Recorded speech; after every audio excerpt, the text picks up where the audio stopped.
જય શ્રી કૃષ્ણ, જય શ્રી વલ્લભ. આજના રાધે કૃષ્ણ સત્સંગમાં આપણે શ્રીજી બાવાએ કરેલી આજ્ઞાઓ જોઈશું.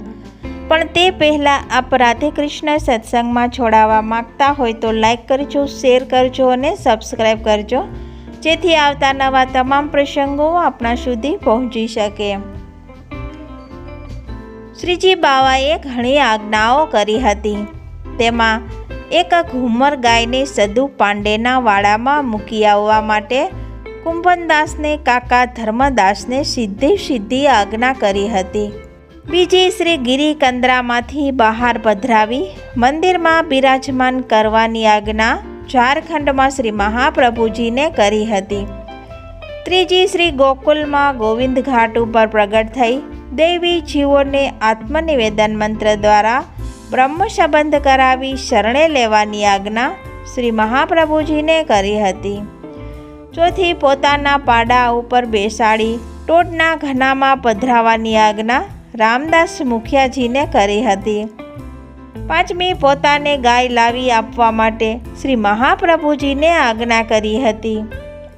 છઠ્ઠી નિજ સેવાનો વૈભવ વધારવાની ઈચ્છાથી સુવિધાજનક મોટું મંદિર સિદ્ધ કરવાની આજ્ઞા પૂરણમલ ક્ષત્રિયને અને હીરામણી મિસ્ત્રીને આપે આજ્ઞા કરી હતી. સાતમી શ્રી મહાપ્રભુજીને ભૂતલ ત્યાગ કરવાની આજ્ઞા આપે 3 વાર કરી હતી. આઠમી મુખિયાજી માધવાનંદને મલયગીરી ઉપરથી ચંદન લઈ આવવાની આજ્ઞા આપે પોતે જ કરી હતી. નવમી મથુરાના સદધરામાં પધરાવાની પોતાની ઈચ્છા શ્રી ગિરધરજીને શ્રીનાથજીએ સ્વયં જણાવી હતી. દસમી શ્રી ગુસાઈજીનો પ્રાગટ્ય દિવસ ધામધૂમથી ઉજવવાની અને એ દિવસે જલેબીની સામગ્રી આરોગાવાની ઈચ્છા શ્રીનાથજીએ સ્વયં મુખ્યજીને કરી હતી.